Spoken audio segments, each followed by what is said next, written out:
Hey everyone, I'm Trevor, and today we're at Disneyland to, well, just have a chat. A chat about the channel, a chat about what lies ahead, and a response to quite a few comments that have come in about different topics that I just want to address to everybody, as opposed to just in the comments itself. So let's get going. Well, I had originally come up here today to do a December construction video for you, but to my dismay and your pleasure, there is nothing closed in the entire Disneyland resort outside of, you know, things that you already know about, like Tiana's Bayou Adventure, except for what's behind me. Now, I did already announce this in November, but they've officially put up the walls now, and we have a bit more information, and it says that departing flights will resume in winter 2024. I'm going to take that to mean January, February, not December of next year, but as of the current calendar out to January 9th, it is still listed as being closed, so this is an extended refurb. However, I literally have nothing else to share, so I decided to just sort of twist and pivot with this video and have a, you know, real one-to-one honest chat here with you guys about a few things. Now, my goal is to directly answer quite a few comments that have been popping up on the channel about different topics here or there that I thought we should discuss. The first is, I've had a lot of questions like, when are you going back to SeaWorld? When are you going back to Legoland? When are you going back to the San Diego Zoo? You used to go there all the time, and now I feel like I never actually see any videos from those places. And you're absolutely correct. You don't see videos from those places quite as often. I mean, I just posted a SeaWorld video on Monday of this week when I'm filming. It was just yesterday, according to the filming date. And 2 weeks ago, we were at Legoland. We posted a Legoland video. And 2 weeks before that, I feel like we were at Legoland. So we have been posting some of them, but the large majority of content here on the channel is Disneyland. Well, why is that? And is that what the future of my channel is going to be? What exactly are my plans? Have I left my roots? And to understand the answer to that question, we do have to back up a little bit. What was the purpose of creating this channel in the first place? Well, I actually first discovered YouTube for vlogging and Disneyland purposes back in about 2017. We were going to Walt Disney World and we watched the planning DVD, and it just wasn't enough. We came across an unwrapped video in Magic Kingdom where they showed some of Magic Kingdom's food, and we loved that video so much we started looking for other videos, and I came across the Tim Tracker. I started watching him religiously. He was the only YouTuber that I watched for Disney. At the time, we had moved to California here, but we were mostly looking for our Walt Disney World trip. And so I fell in love with him. I also found Paging Mr. Morrow. I found Super Enthused. And I used to watch these people constantly over and over again. And I got to the point where I was like, you know what? I live close enough to Disneyland. I would love it if I could do something like this. But I never dreamed that I would actually be able to make a job out of it. You know, like everyone wants to. It looks cool to see Nate or, you know, here on the West Coast, people like Ordinary Adventures or Fresh Baked or Provost Park Pass, you know, making a living out of going to theme parks. And so what I did is I started the channel just as a way to sort of catalog my Disney trips. I started vlogging or filming our Disney trips back in 2017 when that first started.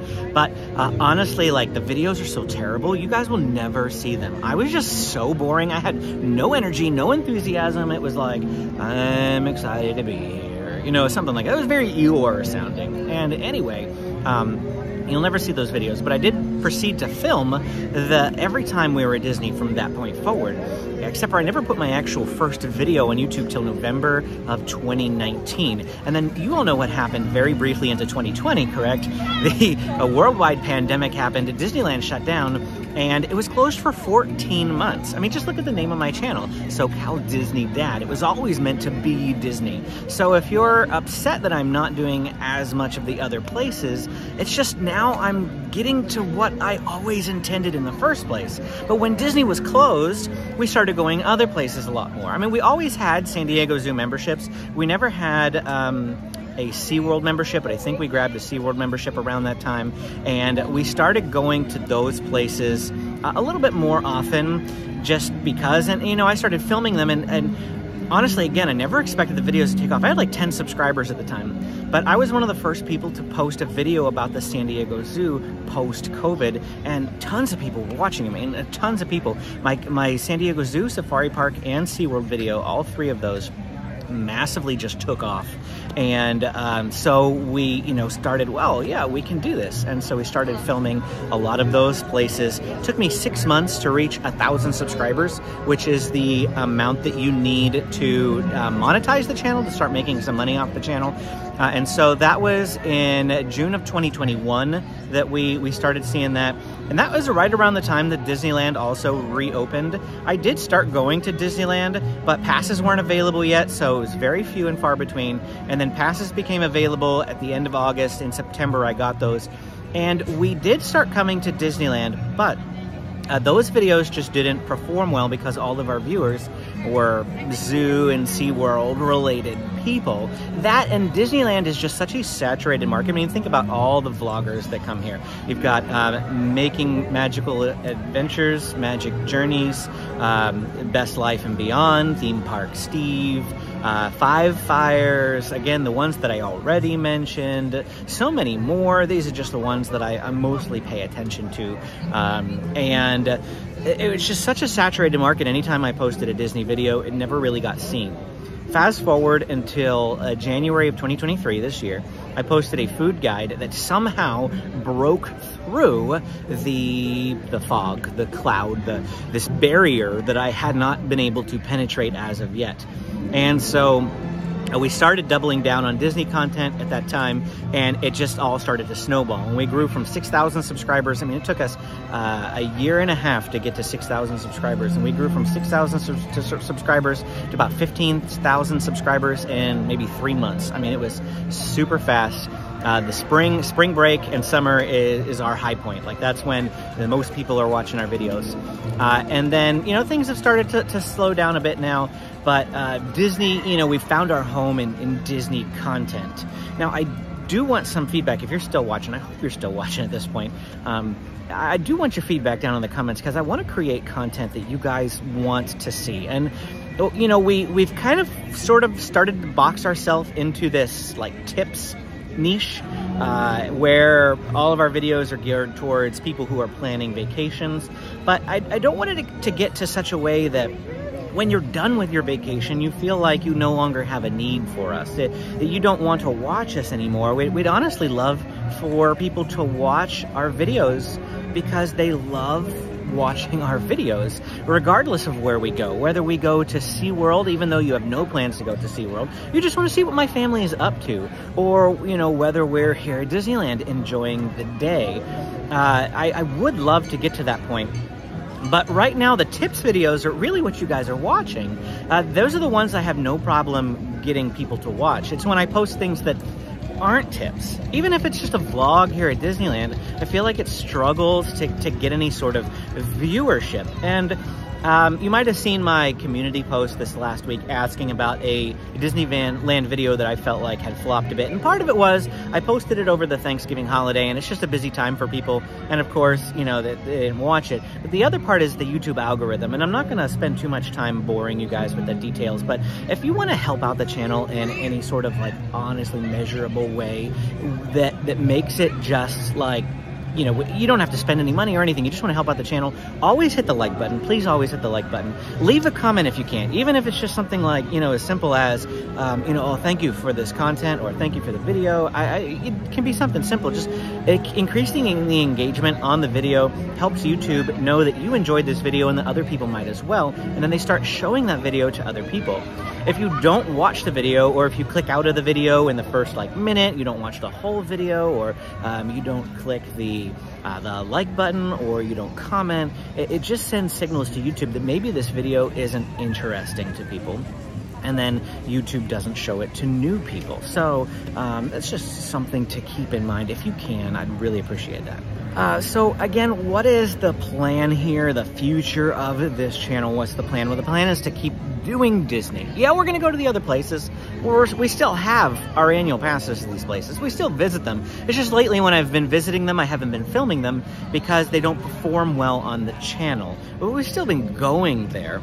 And when they have special things that are going on, like, you know, new seasonal events, we'll definitely be covering that content because it's new and it's different, or there's new changes, or like at SeaWorld, there's a new roller coaster or something like that. We'll definitely be covering that content here on the channel. But just to walk around, probably not so much, just unless you guys start showing me that you want to watch that by watching our videos when I post them. Otherwise, we're going to stick with Disney. I am going to try to include more vlog-related content here on the channel. It's just lately, there's been a lot of seasonal stuff going on, and so you've probably noticed every single video has been Disney Christmas, Disney Christmas, Disney Christmas for like the last 3 weeks, and that's just because there's so much Christmas stuff that needs to get covered for those folks who are coming at Christmas time, or maybe you're planning on, you know, coming at Christmas another time, or maybe you're not planning on coming at Christmas at all, but if you watch my videos, you find out, wow, Christmas is really awesome at Disneyland, maybe I should consider it. And that's kind of like the idea of why I'd love it if you'd consider watching every video that we post, even if you don't have plans to go there, because maybe you'll find out by watching the video that you actually are interested in this place after all. For instance, I never thought that we'd like Legoland as much as we do until we started going there, and I just realized how fun Legoland actually is, especially for the younger kids.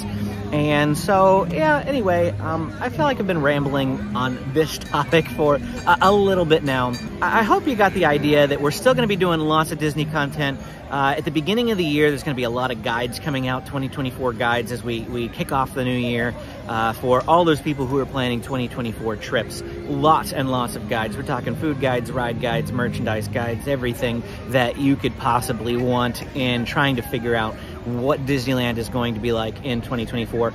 Plus, I hope to put out guides for Universal Studios and other places like that. Very similar guides that we've done in the past here on the channel, but updated for 2024 with new information, new hacks, new tricks, new tips, things that I have learned throughout the year. All of that's coming at the beginning of the year, and then once we get through the guides, hopefully we'll return to some more vlog-type formats where you can just, you know, see our family here enjoying the day. I know you guys love our family videos. You say so much in the comments all the time. You love seeing my family. You love seeing my kids in the videos, and so we definitely plan to do a lot more of that type of video. Here we go. Found a new place to sit to answer the next question or the next comment that we've been getting a lot on the channel lately. Maybe not a lot. This one actually just popped up once, but the flip argument has popped up quite a lot. And that is that we recently got a comment that said, you guys seem really fake. I'm like, that was the most perplexing comment that I've ever seen. I seem really fake? I don't feel like I'm fake. I mean, the person that you see in this video is the person you meet in real life. I mean, I know you can't ask anyone who's met us, but if you have met us in the park, you know, go ahead and drop it down in the comment. Like, let other people see that, you know, if you feel like we were just the same people in person as you see in the video. I mean, I'm trying to be as real as possible, honestly. There's nothing fake about what we do here on the channel. If you see genuine enthusiasm for me, and I think that's what it comes from, because this was a Christmas video, and I was probably just like gushing about everything. And I just love Christmas. And it's not that I'm like overhyped or overexcited or putting on a face for the camera. No, I just legitimately love Christmas time so much. And so, you know, I mean, I feel like we're not fake at all. I feel like I'm just as transparent, just as real with you guys on the camera as I am in real life. Does that mean that, you know, we're not glitzing the videos a little bit? Yeah, we are. And what do I mean by that? Well, my kids are typical kids. And, you know, as you see them on the camera, they probably look like angels. But no, they do things that they're not supposed to. They disobey. We tell them not to do things like, don't swing on the chain. And they swing on the chain anyway. I'm not going to put that in a video. You know, like, why would I put me yelling at my kids in a video?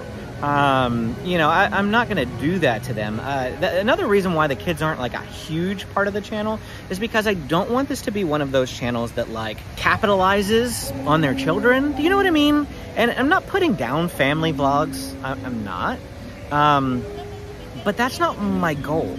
My goal is not to glitz and glamour up my children and make them seem like some, you know, perfect people that you guys all admire and whatnot. The kids are in the videos, and I ask their opinions because I want their opinions from time to time. But they're never meant to be the sole focus of this channel. I don't want them growing up in the spotlight like that, if you will. And I don't want them to come to regret that Daddy has a YouTube channel. You know what I mean? So yeah, I'm not putting their worst moments on YouTube. And so if that makes this video fake, I'm sorry. Our reactions and our thoughts, they're very real reactions. We're not making this up. When we came here for the opening of Mickey's Toontown, we actually watched an Instagrammer or TikToker or something, I don't know, take a sip of a drink. And she said to the camera, "Oh, this is amazing. I love it. Hello." I just met some people. I love to meet you guys. If they saw me filming and they were waving, I don't mind. Like I said, I turn off the camera, I'll say hi, and I'll pick back up. And I was saying we were at Mickey's Toontown, and I watched an Instagrammer take a sip of a drink, and she was like, "Oh, I love it. This is great. This is awesome. Super awesome drink." And then as soon as she turned off the camera, she said, "Oh, that's disgusting," to her friend, and then they tossed it in the trash. No, that's not what we do here on this channel. What you see, they are our legitimate reactions. If I like something, I legitimately like it. And some people are perplexed by this. I've had a few people in the comments be like, "Well, after you praised the pasta at Pizza Planet, we went and tried it, and it was awful." I'm sorry. I mean, I guess we all have different tastes, but we love it. I'm just being honest. My kids love it. It's a great splittable option. You buy one dish, it splits between two people. It's big enough for that. And I feel like the pasta is good. Personally, I like it. So I'm sorry if, you find that my advice is wrong in terms of food, but that's just because we all have different taste buds. We all have different preferences of food. And also, I should probably tell you that I grew up on like canned corn and instant mashed potatoes and that sort of thing. So, I don't mind, I guess, lesser quality food. If you want to call Pizza Planet a lesser quality pasta, I don't know, whatever the case may be. Now, there are honest opinions, and there's nothing fake about us. So the flip side to that is I've actually had, and this comment has popped up quite a few times, and that is that they feel like we complain a lot. We complain a lot. All you did was complain. It's not a complaint. It's an honest review. If I take a bite of something and it's not good, or it's cold, or it's prepared bad, I'm gonna tell you that it was prepared bad, or it didn't taste good, or I didn't like it. I'm not gonna lie. Again, we just went over this. I'm not the Instagrammer or the TikToker that tells their subscribers that something is good when it's really not, just because I feel like I don't want Disney to drop me. Just watch my SeaWorld videos. You'll see plenty of honest reviews, even though they invite us to their media events. And I hope that they take my thoughts and criticisms and seek to improve upon them. Because it's meant to be honest. It's not that I'm complaining, though I do have a tendency to complain. I'm an impatient person, so when I stand in line for rides, if they're taking longer, or if the cast member is ignoring the standby line, like Indiana Jones, the one time where they did not take a single person from the standby line for 15 minutes. I timed it. I turned it on. Yeah, I started to get a little antsy, I could have complained. I actually did put it in the video, like I filmed it, but then I never actually put it in the video because I just don't want to portray that sort of an attitude on the channel. But I don't have a problem saying things are bad if they are. Do you know what I mean? So yeah, we're not complaining. We're just trying to give you a truthful representation of what's actually going on. I also do have some pet peeves. I was about to end this video, but I remembered I had some pet peeve things I wanted to talk about. And by pet peeves, do you remember the video that I did that said things you need to stop doing at Disneyland? And they were mostly etiquette things like don't stop in the middle of the path, because that's to me is a big pet peeve. When you have this group of like 15 people and then they just stop right in the middle of the path, blocking the whole path, and it makes it so everyone else has a really hard time getting around. And that's one of those things. Just don't do that. There's another one that I wanted to add to the list that you could call it a complaint if you want. Since we're talking about complaints, I thought maybe this is an appropriate time to put it in a video. But that is for men out there. Okay, men, when you go to the restroom, you know how there are different levels of toilets in the restroom. We've got these little toilets and we've got these bigger toilets. And you know, I walk into a restroom that has like 10 toilets and one little toilet, and then I see 8 open big toilets and an adult at the little toilet, okay? Those are for kids. Yeah, they're for, you know, little kids that can't reach the big toilet. And if you take up the little toilet and then a little kid walks in behind you, they have to stand there and wait. And if they have to go really, yeah, okay, so a cast member just walked up. It's a cast member because he's got a cast member pin on. It looks like maybe a higher up because he's wearing a button up. He's on the phone, and I just heard him sharing some expletives. Yes, like hard expletives. Yeah, that's not good. See, I'm calling it out like it is. I'm calling it out. A cast member should not be. He was dropping the F-bomb on the phone, and he did not look angry, like he was talking to a coworker. It looked like he was happy, and he just decided to drop the F-bomb in conversation on the phone. Yeah, they do know that swearing is like on Disneyland's Please Don't Do It list, right? I would expect better of cast members. Anyway, back to the little toilet thing. See, I'm so distracted here today. Hope you're enjoying this chat. But little toilets are for little kids, and if you take up a little toilet when a little kid has to go to the toilet, yeah, it's rude and inconsiderate. Now, if every single toilet is full and there's a line out the door, yeah, you take the first available one. I get it, right? But when you got 10 to choose from and you choose the little toilet out of all of them that are available, that's just inconsiderate. So, something to think about, guys. I know that I never thought about it, of course, until I had kids. And so maybe it takes this video for you to think about it. But now I absolutely never try to take the little toilet or the adult toilet next to the little toilet. And why? Well, because if, you know, they're going in there with an adult, which they almost certainly are going to be, you don't usually send like a 5-year-old into the bathroom all by himself. You leave the big toilet next to the little toilet for their parent so that they can stand next to their child. So that's what I usually try to do. Just some helpful advice from me. Anyway, that's it for me here today. I think I'm all out of chatting topics. If you have any questions, I'm happy to answer them down in the comments. Just go ahead and drop them down there. Always happy to answer your thoughts and your comments. And you know, I don't mind critiques either. I really don't. If you have criticisms, things that you'd like to see more on the channel, things you'd like to see less of. Like once a guy told me on the video here that he said, I would like to see more of the park and less of your face. Obviously, I am ruining that on today's video, but I used to do that with like tips videos and construction videos, just have a lot of chatting type segments. And now I've tried to chat while I'm walking and point the camera out so that you guys can see the park as I'm talking. And so that was a constructive piece of criticism that I took to heart and hopefully started making my videos better for it. So I don't mind constructive criticism. You know, feel free to drop them in the comments if you want to see something different. If there's something about the videos you don't like that you want to see differently, let me know. Again, I'm open to your suggestions. Anyway, click this video to watch another one. Don't forget to hit the like button. It really does help out the channel. And hit subscribe if you want to keep watching my videos. Thanks again, and we'll see you again next time.